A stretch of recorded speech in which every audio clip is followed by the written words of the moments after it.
CBS 뉴스는 CBS 홈페이지 cbs.co.kr이나 노컷뉴스 홈페이지 노컷뉴스.co.kr, 스마트폰 애플리케이션과 팟캐스트를 통해 다시 보고 들으실 수 있습니다. 부산 소식입니다. 더불어민주당이 2달 앞으로 다가온 총선에 나설 1차 후보들을 발표했습니다. 부산은 4명이 공천장을 받고 한 곳은 경선을 치르게 됐습니다. 박진홍 기자가 보도합니다. 더불어민주당 공천관리위원회는 오늘 오전 전국 36개 선거구를 상대로 1차 공천심사 결과를 발표했습니다. 민주당 임혁백 공천관리위원장입니다. 오늘 발표된 더불어민주당 후보들은 22대 총선에서 민주당 필승을 위한 선봉장이라 할 수 있습니다. 부산은 지역구 18곳 가운데 4곳에서 단수 공천자가 선정됐습니다. 서동구는 동구청장 출신인 최영욱 예비후보가 낙점됐고, 해운대갑도 홍순원 전 해운대구청장이 선택을 받았습니다. 북강서을 단수 공천자에는 부산시장 권한대행 출신인 변성환 예비후보가 이름을 올렸고, 부산진을은 이현 전 부산시의원이 단수 공천됐습니다. 4사람 모두 공천받은 지역에서 지역위원장으로 활동하며 입지를 다져왔다는 공통점이 있습니다.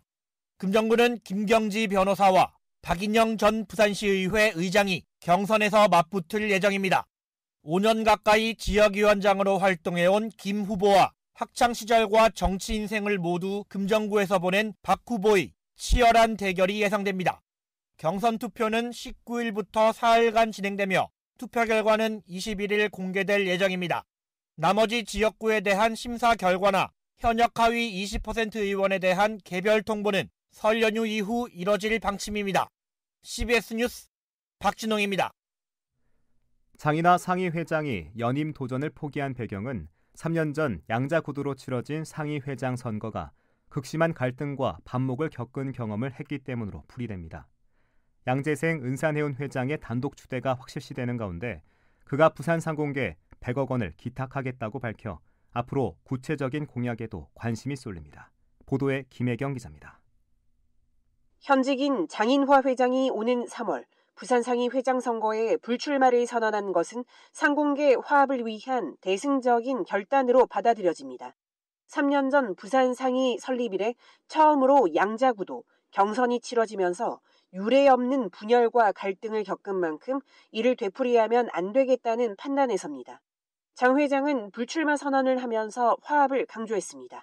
장 회장입니다. 3년 전에 갈등이 아직도 봉합되지 못한 상황에서 또다시 경선을 치르게 되면 지역 경제계의 4분 5열이 자명한 만큼 전임 상위 회장을 지냈던 세운철강 신정택 회장과 골든블루 박용수 회장은 장 회장과 은산 해운항공 양재생 회장을 각각 만나 경선이 아닌 단독 추대로 가야 한다고 설득 작업을 벌인 것으로 알려졌습니다. 신정택 회장입니다. 현 회장이 그래도 3년간 해보아왔으니 또 다른 것도 한번 해보는 게 그게 안 좋겠나 하는 생각에서 우리 장재님이 광복히 앞으로 지역 경제를 위해서는 현 회장이 양보를 하는 게 맞지 않나. 차기 회장으로 유력한 양 회장은 앞서 출마 기자회견에서 단임으로 3년 동안 최선을 다하는 모습을 보이겠다고 밝힌 바 있습니다. 또 최근 기자간담회에서 상위 회장이 된다면 사재 100억 원을 부산 상공계에 기부하겠다는 뜻도 밝혔습니다. 그는 대기업 유치와 상공계 화합, 북한의 부산 상위회관 건설 등을 공약으로 내세웠습니다. 양 회장은 조만간 구체화한 공약과 부산 경제를 위한 청사진을 제시할 방침이어서 부산 경제계의 관심이 높아지고 있습니다. CBS 뉴스 김혜경입니다. 부산시 교육청의 초등학교 교사 전보 인사 과정에서 전산 시스템에 차질이 발생해 이미 배치된 학교가 다시 바뀌는 등의 혼란이 빚어졌습니다. 부산시 교육청은 다음 달 1일자로 시행 예정인 정기 인사와 관련해 전산 시스템을 전환하는 과정에서 일부 자료가 누락돼 초등학교 교사 100여 명의 전보 학교가 잘못 통보된 사실을 확인하고 오늘 정정 인사를 다시 통보했습니다.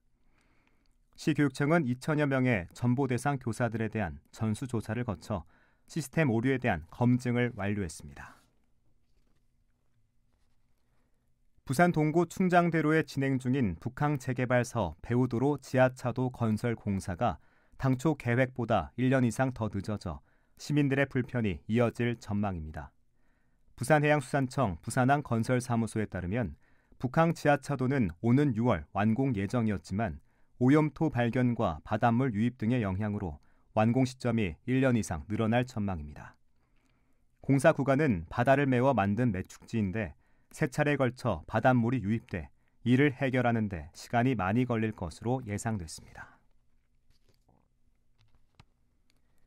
부산에서 5년 만에 발생한 홍역 환자는 최근 입국한 접촉자로부터 감염된 것으로 추정됐습니다. 부산시는 지난 1일 홍역 확진 판정을 받은 A씨가 최근 해외에서 입국한 B씨와 접촉한 사실을 확인하고 B씨에 대한 진단 검사를 진행한 결과 홍역 양성 반응이 나왔다고 밝혔습니다. 시는 A씨와 B씨의 홍역 유전자형이 모두 해외에서 유행하고 있는 유전자형인 점으로 미뤄 해외에서 감염된 B씨가 입국 후 A씨에게 전파한 것으로 추정했습니다. 부산 지역 사립대학교들이 2010년부터 이어지던 등록금 동결 기조에서 벗어나 올해 학부 등록금을 줄줄이 인상하고 나섰습니다. 경성대학교는 2011년 이후 13년 만에 올해 1학기 학부 등록금을 5.64% 인상하기로 했습니다. 동아대는 지난해 전국 사립대 최초로 학부 등록금을 3.95% 인상한 데 이어 올해도 2년 연속 인상을 결정했습니다.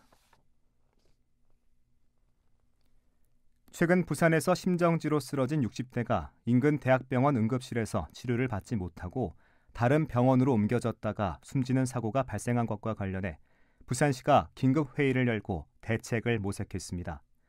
부산시는 지난 2일 시청에서 응급의료센터장들과 심정지 환자 수용력 향상을 위한 대책회의를 열고 환자 발생 장소 최단거리 의료기관에서 환자를 반드시 수용하기로 의견을 모았습니다.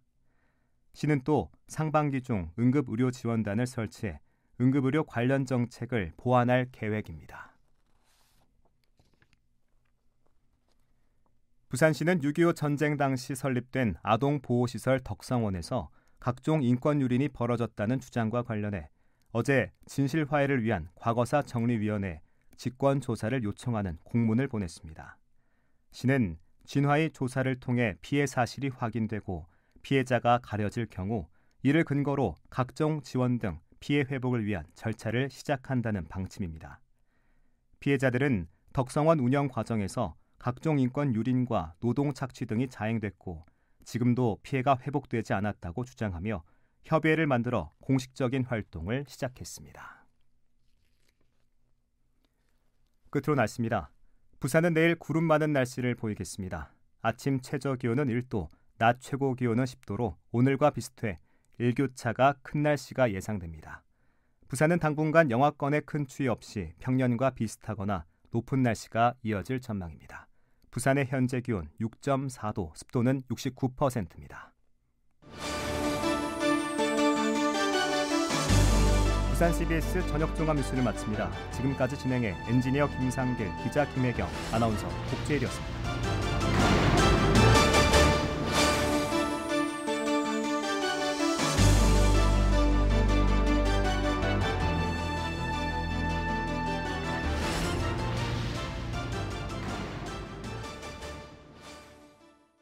CBS